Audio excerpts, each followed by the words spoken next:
రాష్ట్రంలోని పార్టీ మొత్తానికి 1000 ఏనుగుల బలాన్ని ఇచ్చింది. సామాన్యమైన విషయం కాదు. గెలిచిన వాళ్ళు అట్లాగే దగ్గరకు వచ్చి ఓడిపోయిన వాళ్ళు ఉన్నారు, కొంత దూరంలో ఉండి ఓడిపోయిన వాళ్ళు కూడా ఉండొచ్చు. కానీ 12,800 గ్రామాల్లో పోటీ చేసి వీరోచితంగా పార్టీ కోసం గిరిగీసి బరిలో నిలబడ్డ ప్రతి ఒక్కరికి గట్టిగా చప్పట్లు కొట్టి ఒకసారి అభినందనలు చెప్పాలని చెప్పి కూడా నేను కోరుతా ఉన్నాను. ఈ గెలుపు, ఈ ఉత్సాహం ఏదైతే మన సర్పంచ్ ఎన్నికలతో మన పార్టీలో వచ్చిందో ఇది సామాన్యమైంది కాదు. ఎందుకంటే అవతల వాళ్ళ అరాచకం కూడా సామాన్యమైంది కాదు. ఎన్ని రకాల ఇబ్బందులు పెట్టినారో మీ ఉమ్మడి నల్లగొండ జిల్లాలో మీరే చూసినారు. తమ్ముడు ఇప్పుడే కిషోర్ చెప్పినట్టు నూతన్కల్ మండలంలో లింగంపల్లి అనే ఊరిలో మల్లయ్య యాదవ్ అనే మన సోదరుడు, మన కార్యకర్త, ఆయన కోడల్ని వార్డు మెంబర్గా నిలబెట్టిండు. పాపం ఆయన తిరుగుతా ఉన్నాడు ప్రచారానికి. అదే ఊరిలో మన మండల అధ్యక్షుడు ఇంకో మల్లయ్య ఉంటాడు. ఆ మల్లయ్య గారి మీద దాడి చేయడానికి కాంగ్రెస్ ముష్కరులు, కాంగ్రెస్ గుండాలు 50 మంది వచ్చి రాత్రిపూట 10-10:30కు అందరు సలిపూట వెళ్ళిపోతే 50 మంది కావాలని మాటేసి పోయి దాడి చేస్తే అందులో మరి దురదృష్టవశాత్తు మల్లయ్య యాదవ్ గారి మీద వారు దాడి చేస్తే రాళ్లతోని కొట్టి కిరాతకంగా అక్కడే లింగంపల్లిలో దాడి చేసి చంపేసినారు. ఇది ఒక చోటనే కాదు, ఇట్లా చాలా చోట్ల చాలా దాడులు జరిగినాయి. ఇక బెదిరింపులకైతే లెక్కనే లేదు.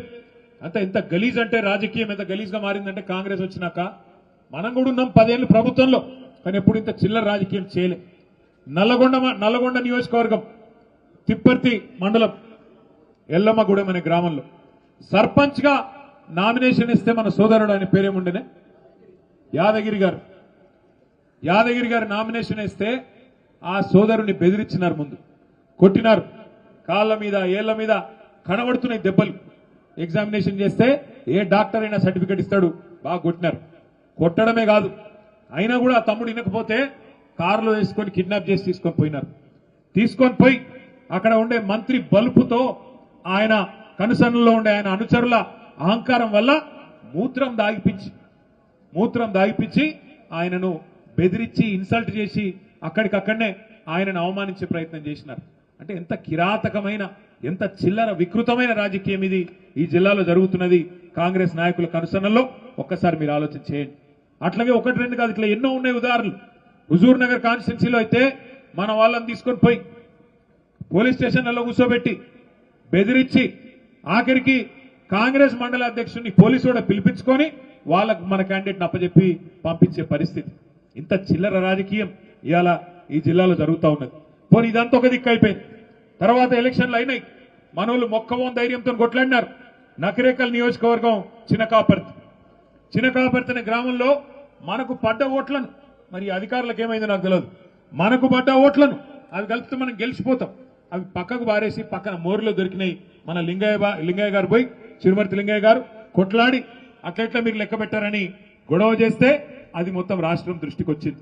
అట్లాగే ఇక్కడ రాఘవాపురం గాని, వాసాల మరి గాని మీ యాదాద్రి భువనగిరి జిల్లాలో గెలిచిన వాళ్ళని కావాలని ఇవాళ దగ్గర రాష్ట్రం మొత్తం నిన్న కూర్చొని లెక్క తీసినాం మన పార్టీ ఆఫీసులో. రాష్ట్రం మొత్తం ఒక 100-150 గ్రామాలు ఇట్లున్నాయి. మనం గెలిచినాక కూడా కావాలని రీకౌంటింగ్ పెట్టి దొంగతనంతోని, అధికార బలంతోని, అధికార దుర్వినియోగంతో గెలిచిన ఒక 100-150 గ్రామాలున్నాయి.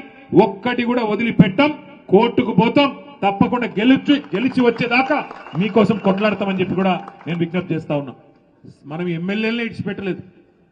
మన పార్టీ వదిలిపెట్టి 10 మంది ఎమ్మెల్యేలు పోయి కాంగ్రెస్ పార్టీలో చేరినారు. మీరు చూసే ఉంటారు. స్పీకర్ గారికి కనబడతలేదంట, ఏది ఎమ్మెల్యేలు సిగ్గు లేకుండా వాళ్ళే చెప్పుకున్నారు. మీరు చూసే ఉంటారు. ఇక మీ పక్కనే ఉంటుంది నియోజకవర్గం, ఎక్కువ దూరం లేదు, ఇటుకెళ్ళి ఒక 30-40 కిలోమీటర్లు స్టేషన్ కన్పూర్. కడియం శ్రీహరి గారు ఆయన్నే చెప్పుకుంటున్నాడు, నేను అభివృద్ధి కోసం కాంగ్రెస్ లో చేరినా అని ఉపన్యాసాలు ఇచ్చిండు మైకులలో. కానీ స్పీకర్ కనబడతలేదంట, వినబడతలేదంట. అంటే ఎంత గలీజు, ఎంత వికృతమైన రాజకీయం అంటే స్పీకర్ గారేమో ముఖ్యమంత్రి ఏం చెప్తే అది ఆయన చేస్తా ఉన్నాడు. ఇంకా గలీజ్ ఏంటంటే 10 మంది ఆ ఎమ్మెల్యేలు ఎవరైతే పోయినారో వాళ్ళు ఇలా ఆడనా మొగనా చెప్పమంటే చెప్పలేని పరిస్థితులు ఉన్నారు. వాళ్ళు ఏ పార్టీ రాబాయి నీదంటే ఏ పార్టీ ఆనికి తెలియదు. ఎంత సిగ్గుమాలిన పరిస్థితి. ఒక్కొక్కరు 70 ఏళ్ళకి వస్తుంది, 75 ఏళ్ళకి వచ్చిండు పోచారం శ్రీనివాసరెడ్డి. ఏం రోగమైనా నాకు అర్థం కాదు ఈ వయసులో. ఓసారి స్పీకర్, ఓసారి మంత్రి, ఇంకేం చేస్తాడు కేసీఆర్? నీకు సిగ్గు లేకుండా కాంగ్రెస్ లో చేరి ఇలా ముఖం ఎక్కడ పెట్టుకోనా తెలియక కాంగ్రెస్ లో దిక్కు కూర్చున్నాడు. ఏది అసెంబ్లీలో కూర్చుంటే మొన్న స్పీకర్ ముంగట మనోళ్ళు అడిగిరట, మరి నువ్వు మా ఓన్ అయితే గటెందుకు కూర్చున్నావా? బాత్రూమ్ దగ్గర ఉంది, జల్లి పోయేది ఉంటుంది. అదో బతుకా నీది, నాకు అర్థం కాదు. ఏం బతుకు? ఇంతకాలం 70 ఏళ్ళు సంపాదించిన పేరంతా నాశనం చేసుకుంటే రేవంత్ రెడ్డి సంకల చేరి. ఎందుకు ఆ బతుకు నాకు అర్థం కాదు. చచ్చిపోయింది న్యాయం కాదు దానికంటే. ఎందుకు ఆ బతుకు? 10 మంది ఎమ్మెల్యేలు ఏం బతుకది? గబ్బిలాలు కదా సూరు పట్టుకొని ఎలాడినట్టు అక్కడికి పొగ పెడుతుంటే సి అని కొడుతుంటే ఏ పార్టీ చెప్పుకోలేని పరిస్థితి. ఓ పెద్ద పెద్ద మాటలు చెప్తాడు కడియం శ్రీహరి. ఏదో కడియం అంటే కమిట్మెంట్, క్యారెక్టరా కాకరకాయన ఆయన చెప్తున్నాడు. నేను చూస్తున్నా, ఆడ పోతున్నప్పుడు చూస్తున్నా వరంగల్. కమిట్మెంట్ అడు. ఏం కమిట్మెంట్? ఏమిటిది? ఏ పార్టీలు ఉన్నావా అంటే అతి తెలివి. యా పార్టీలు ఉండాలో ఆ పార్టీలోనే ఉన్నాడు. ఎట్లుంటుందంటే ఇప్పుడు మీ కొడుకో బిడ్డనే ఉంటారు. ఇక ఇంటికి రాలేదు, ఆలస్యమైంది, లేటుగా అవుతుంది, రాత్రి 9 అవుతుంది, 10 అవుతుంది, సలిపూట. ఏడున్నాడు రా పిల్లగాడని నువ్వు ఫోన్ చేస్తావు అనుకో. ఏడున్నారా కొడుక అంటే 7 ఉండాలనో గాడినే ఉన్నా అన్నాడు అనుకో. ఏమనిపిస్తుంది? దౌడమికలు ఒకటి తప్పబుద్ధి కాదు. ఒక అట్లే ఉన్నది కత్తియాల మన పాటలకి వెళ్ళి పోయిన వాళ్ళు. ఇలా నకరాలు కాకపోతే నాకు అర్థం కాదు. ఓ రేవంత్ రెడ్డి ఉండేది 3 ఫీట్లు కానీ 30 ఫీట్లు డైలాగులు కొడతాడు. ఓహో ఆహా ఏదో పెద్ద గెలిచినా పీకినా అడ్డిమారి గుడ్డి దెబ్బల ముఖ్యమంత్రి అయినవు. మాకు తెలియదా? నీకు తెలియదా? మనోళ్ళు ఏమనుకున్నారు? మీ ఆలేరులో భువనగిరిలో కూడా ఏమనుకుర్రు అంటే, నేను చెప్తా రావు, ఏమనుకుర్రు అంటే మీరు కూడా వాస్తవానికి ఆలేరు వాళ్ళు భువనగిరిలు కూడా పోతే శేఖర్ రెడ్డి పోతాడేమో, సునీత పోతుందేమో, కానీ కేసీఆర్ ఉంటాడు కదా అనుకున్నారు. అనుకురా లేదా? అంతేనా? అనుకొని ఏం చేసారు మీరు? ఇంట్లో అన్నారు, ఆయనతో మొదటికి మోసం వచ్చింది. మరి ఇక్కడ శేఖర్ పోయి ఆడ సునీత పోతే కేసీఆర్ ముఖ్యమంత్రి ఎట్లయితాడే? నాకు అర్థం కాదు. అక్కడ మనం దెబ్బతిన్నాం. ఇక చిన్న లాజిక్ మిస్ అయినామన్నట్టు ఒక గది జరిగింది. నిజానికి కేసీఆర్ గారి మీద రాష్ట్రంలో ఏ మనిషికి కూడా కాంగ్రెస్ వానికి బీజేపీకి కూడా నిజంగా చెప్పాలంటే ప్రేమనే ఉన్నది తప్ప కోపం లేదు. ఎందుకంటే వాళ్ళకు కూడా ఎరికే బయటికేదో మాట్లాడతారు. కానీ తెలంగాణ అనే రాష్ట్రం వచ్చిందంటే 2001లో ఈ జిల్లా గులాబీ జెండా ఎగిరితేనే కదా వచ్చింది. కేసీఆర్ పార్టీ పెడితేనే టీఆర్ఎస్ పుట్టింది.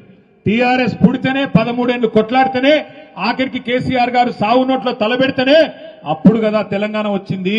ఆ తెలంగాణ వస్తేనే కదా ఇవాళ టీపీసీసీ, టీ బీజేపీ, టీ ముఖ్యమంత్రి వచ్చిందే కేసీఆర్ వల్ల కదా. అందుకే వాళ్ళకు కూడా ఎరికే మనసులా మహేష్ గౌడ్కి ఎరికే, రామచంద్రరావుకి ఎరికే. అందుకే బయటికేదో మాట్లాడతారు కానీ ఆడనో ఇన్నో మళ్ళీ మేము కలిసినప్పుడు పెద్ద ఆయన బాగున్నాడా అన్న, ఎట్లున్నాడన్నా అని మంచిగానే మాట్లాడతారు. ఎందుకు చెప్తున్నా అంటే మనము వాస్తవం ఎక్కడ చెడగొట్టుకున్నామంటే, నిజానికి ఈ మాట ఒప్పుకోవాలి, మనం కూడా 10 ఏళ్లు ప్రభుత్వం నడిపినాం. కానీ పార్టీ కార్యకర్తలు, కమిటీలు పార్టీని బలోపేతం చేసే విషయం కొద్దిగా పక్కకు పెట్టినాం, కొత్త తప్పు చేసినాం. ఇది వాస్తవం. అందుకే ఇప్పుడు సునీతకు వచ్చిన చెవులో చెప్తున్నది, రామన్న జర మనం అర్జెంటుగా కమిటీలు వేసుకోవాలనే, మంచిగా చేసుకోవాలని చెప్తుంది. నేను కూడా అక్కకు అదే చెప్తా ఉన్నా. అక్క దబ్బన ప్రభుత్వం పొడిగిన జెడ్పీటీసీ, ఎంపీటీసీ ఎలక్షన్లు పెడితే అవి కొట్లాడదాం. లేకపోతే కంపల్సరీ పెద్దసారిని అడిగి జనవరిలోనే చాలు చేసుకుందాం. సభ్యత్వ నమోదు, కమిటీలు, మంచిగా శిక్షణ కార్యక్రమాలు